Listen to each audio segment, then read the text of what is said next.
Hi, I'm Dr. Bronstein, a pediatric infectious disease specialist at Kaiser Permanente.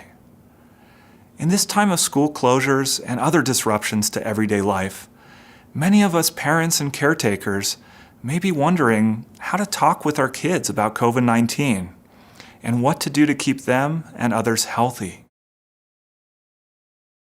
It's natural to be concerned in times of uncertainty, and this can be a stressful time for youngsters.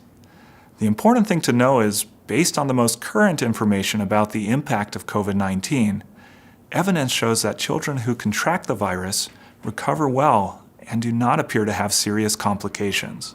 The greater risk is in unknowingly passing the virus on to individuals who are considered high risk, such as the elderly or people with underlying health conditions. For example, a grandparent with heart disease would be at higher risk of developing complications from COVID-19.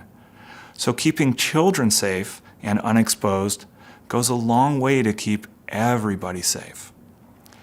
If your child does have cold or flu-like symptoms, it's important to keep him or her home, away from crowded spaces and vulnerable populations.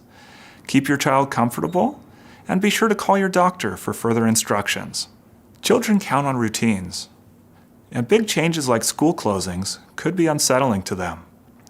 Your words and actions can go a long way to reassure them. Talk with children directly about what's going on.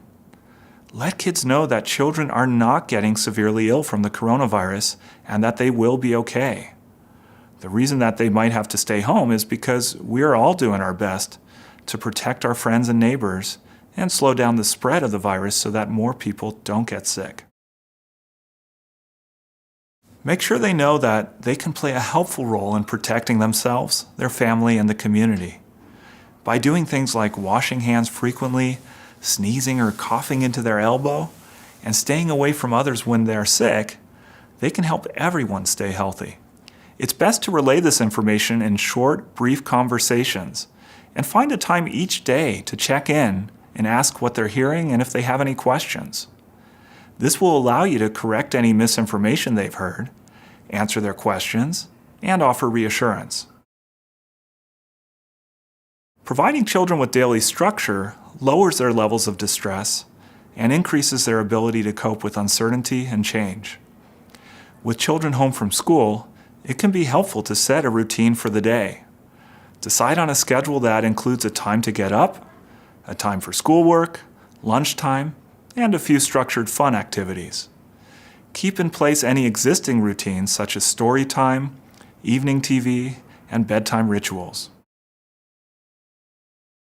Modeling healthy habits for children shows them how we can all work together to do the right thing. This includes managing media coverage of COVID-19. Consider limiting news and social media to a specific time each day. Be mindful of news running in the background with your children present, or frequently discussing the news when they're in the room. Try to substitute things that support positive coping, playing a game together, watching a funny show, or making a gratitude list before bedtime. Most importantly, don't forget to prioritize your own self-care. Simple things like getting enough rest, eating well, exercising regularly, and seeking support from trusted friends and family can increase your resilience in stressful times. The more you can do to keep yourself healthy and balanced, the more you'll be helping your child feel safe, calm, and worry-free.